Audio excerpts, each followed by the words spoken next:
शुरू करते हैं आज की इस खास गुफ्तगू को। जरा सोचिए, जो मादी कायनात हम अपनी आंखों से देखते हैं, क्या वो वाकई सब कुछ है? इस्लामी इल्म कायनात हमें बताता है कि ये तभी दुनिया तो इस अजीम और अनदेखी कायनाती इमारत का महज एक बहुत ही छोटा सा हिस्सा है। इसके वसअत का अंदाज़ा लगाने के लिए ज़रा इस नंबर को देखिए, 18,000।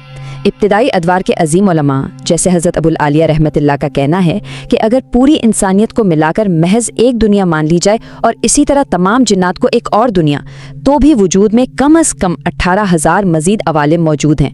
ये स्केल वाकई जहन को चकरा देने वाला है। और ये कोई मामूली बात नहीं है। हज़रत वहाब बिन मुनब्बह रहमतुल्लाह, जिन्होंने 92 के करीब इल्हामी किताबें पढ़ रखी थी, वो भी इस बात की तस्दीक करते हैं। उनका ये मशहूर कौल कि अगर इंसान और जिन्नात महज 2 अवालिम हैं तो मज़ीद 18,000 अवालिम मौजूद होंगे। ये हमें वाकई एक हैरत अंगीज़ मल्टीवर्स या कसीर कायनात का तसव्वुर देता है। इस वसी वरीज़ कायनात को समझने के लिए हम एक तरतीब से चलेंगे। कायनात की वसअत से शुरू करके तबी और गैब की दुनिया, फिर रूह के अवालिम, इसके बाद फरिश्तों के मुकामात, और आखिर में ये जानेंगे कि ये सब सिफ़ात इलाही का अक्स कैसे हैं।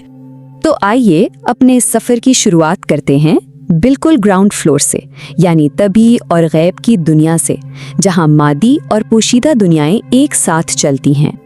अब यहाँ एक ज़बरदस्त मुवाजना मौजूद है। साइंस में फिजिक्स हमें 10 या 11 डायमेंशंस यानी जहतों की थ्योरी देती है, लेकिन दूसरी तरफ ये मजहबी अवालिम हैं जो लामहदूद या 18,000 एक दूसरे से जुड़ी हुई मुकम्मल आबाद दुनियाएं हैं, और हर एक आलम की अपनी अलग फिजिक्स और बिल्कुल मुख्तलिफ मखलूक है। इनमें सबसे पहला है आलम नासूत। ये हमारी मादी दुनिया है। क्लासिकल इलाहियात इसे महज पर्दों का आलम कहती है, एक ऐसा आर्जी इम्तिहान जहां हमारी रूह की असल हकीकत इस मादी जिस्म के पर्दे के पीछे छुपी हुई है।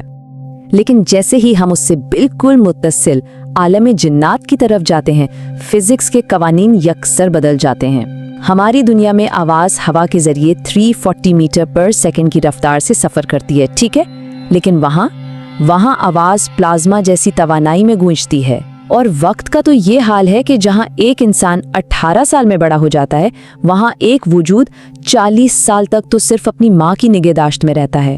उनकी उम्रें हजारों साल पर मुहित होती हैं। खैर, मादी दुनिया से थोड़ा और ऊपर चलते हैं। अब बारी है उन अवालिम की जिनका ताल्लुक सीधा रूह से है। इसमें पहला मकाम है आलम मिसाल। हम सब ख्वाब तो देखते हैं ना, ये दरअसल इसी आलम तक हमारी रसाई होती है। यहाँ वक्त की कोई कैद नहीं होती और तजरीदी ख्यालात बिल्कुल ठोस शक्ल इख्तियार कर लेते हैं। जैसे अगर कोई ख्वाब में टूटता हुआ तारा देखे तो वो दरअसल किसी बड़े आलम की वफात की अलामत हो सकता है, या इंसान के दिल का खौफ वहाँ एक मिट्टी के तूफान की शक्ल में जाहिर हो सकता है। इससे बुलंद और इंतहाई दिलकश मकाम है आलम ज़र। ये मुकम्मल मासूमियत की दुनिया है जो एक इंतहाई खूबसूरत सुनहरी रोशनी से भरी भी है। यहाँ फिजिक्स के रवायती कवानीन मुकम्मल तौर पर ख़त्म हो जाते हैं। माना जाता है कि ये वो मकाम है जहाँ हर जी रूह के अंदर अपने खालिक की पहचान और एक अबदी अहद नक्श किया गया था। फिर आता है आलम अरवाह। ये मादी दुनिया में आने से पहले रूहों का असल ठिकाना है।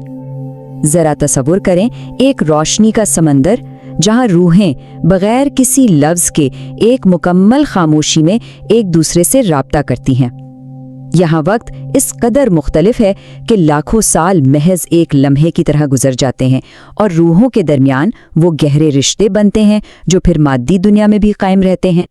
और दुनियावी जिंदगी खत्म होने के बाद क्या होता है? आलम बरज़ख।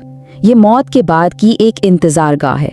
यहाँ इंसान के दुनियावी अमाल बिल्कुल ठोस और हकीकी माहौल की शक्ल इख्तियार कर लेते हैं। किसी के अच्छे अमाल एक रोशन और पुरसुकून बाग बन जाते हैं, तो किसी के बुरे अमाल एक तारीक और धुएं से भरे गड़े की शक्ल में सामने आते हैं। रूह के अवालम को पीछे छोड़कर अब हम कायनात की इन हैरत अंगीज बुलंदियों में दाखिल हो रहे हैं जिन्हें फरिश्ते और खालिस ताकतें कंट्रोल करती हैं। इस आलम में आबाद हस्तियां खालिस नूर से बनी है। उनमें गुनाह या नाफरमानी का तो कोई तसव्वुर ही मौजूद नहीं। उनकी शक्लें कैसी हैं? चमकती हुई बिजली के शोलों से लेकर किसी लतीफ एहसास या खुशबू तक। اور ان کا رابطہ وہ الفاظ کے محتاج نہیں ہے، بلکہ وہ براہ راست معنی کو ذہنوں میں منتقل کرتے ہیں۔ اس کائناتی عروج کے 3 بڑے زینے ہیں۔ سب سے پہلے ہے عالم ملکوت، جو اس کائنات کا روحانی خاکہ ہے۔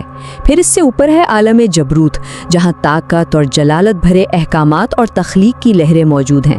اور آخر میں آتا ہے عالم لاہوت، جو ذات الہی کا وہ ماورا مقام ہے جہاں تک کسی بھی مخلوق کی رسائی اور عقل کی حد ختم ہو جاتی ہے۔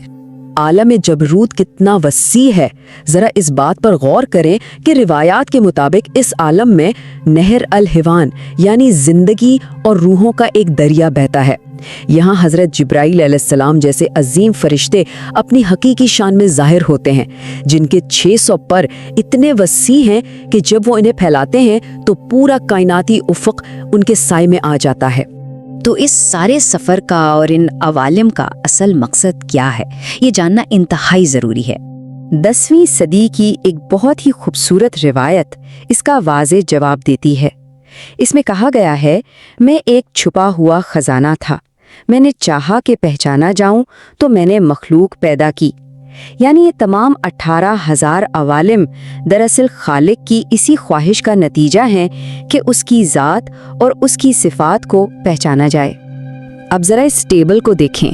در حقیقت ہر عالم خالق کی کسی خاص صفت کا آئینہ ہے۔ عالم ناسوت الخالق اور المصور ہونے کا عکس ہے۔ عالم جنات الحفیظ یا حفاظت کرنے والے کی صفت ظاہر کرتا ہے۔ برزخ مکمل انصاف یعنی العادل کی جھلک ہے، اور جبروت بے پناہ طاقت یعنی الجبار کا عکس ہے۔ یہ سب عوالم مل کر اس لامحدود ذات کو ظاہر کرتے ہیں۔ تو اس سارے سفر کے بعد ایک بہت گہرا سوال سوچنے پر مجبور کر دیتا ہے۔